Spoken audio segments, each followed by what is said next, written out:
ہم نے بہت سارے جو مسائل ہیں ان کو تو اجاگر کر لیا.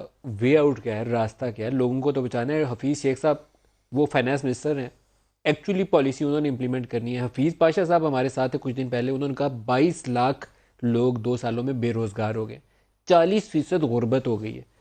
Urban food inflation 20%, rural 24%. شاہ صاحب آپ فائنانس منسٹر رہے ہیں, آپ کے پاس اگر یہی صورتحال ہو تو آپ کیا تجویز کریں گے, کیسے باہر نکلیں؟ ہاں ندیم دیکھیں, خیر ایک طرف تو ہم آئی ایم ایف کے پروگرام میں جکڑے ہوئے ہیں, لیکن اس کے باوجود ہمیں ایک کورس کریکشن کی ضرورت ہے. ہم انفلیشن کو جو ہے ڈیمانڈ سپریشن سے ٹیکل کرنے کی کوشش کر رہے ہیں, جو کہ ہمارے ریالٹی گراؤنڈ ریالٹی سے بالکل مختلف ہے.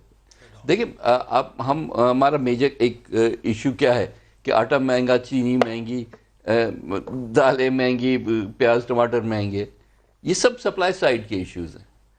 آپ غریب سے اگر پیسہ چھین بھی لیں گے تو روٹی تو اس نے کھانی ہے نا, اور روٹی آپ کو پتہ ہے کہ جتنا غریب آدمی ہے اتنا یہ فوڈ کا جو بجٹ ہے is larger proportion of his total lowest budget. 20% جو ہے وہ سب سے زیادہ اس کی سپینڈنگ فوڈ کے اسی اوپر پہ ہوتا ہے, اور ہم نے پورا پین بھی اسی کے اوپر ڈالا.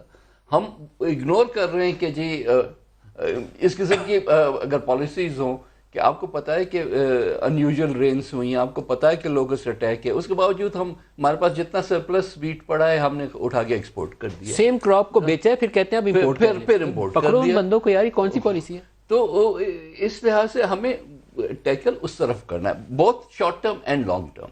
لانگ ٹرم تو یہ ہے کہ جب تک آپ اپنے ایگریکلچر کو نہیں صحیح طریقے سے ریوائیو کریں گے, آپ کا کاٹن آپ ایکسپورٹر تھے, آپ امپورٹر بن گئے. ویٹ آپ ایکسپورٹیبل سرپلس کم از کم تھا آپ کے پاس, اب آپ ویٹ امپورٹ کر رہے ہو. اسی طرح سے باقی بھی اور کموڈیٹیز ہیں. بابا آپ یہ نہیں چھوڑو گے یہ ساری چیزیں, اور انٹرسٹ ریٹس کو بڑھاتے ہیں. وہاں مینوفیکچرنگ سائڈ پہ بھی یہی ہے, آپ نے انٹرسٹ ریٹس بڑھا دی, آپ نے انرجی کاسٹ بڑھا دی, آپ نے ٹیکسیشن بڑھا دی, تو بابا یہ پھر ایکسپورٹ کو کیا کریں گے آپ؟ جب how are you competitive? 2% in dollar term برآمدات بڑھی ہیں, ریمیٹنسز 4% بڑھی ہیں, جو ابھی تک ہماری لائف لائن ہے وہ ریمیٹنسز ہے. 4% گروتھ ہے ان کی, کیونکہ اس میں گورنمنٹ پالیسی نہیں کہیں آتی. تو 4% ہے وہ بھی گروتھ, سیچوریشن آ رہی ہے اس کے اندر.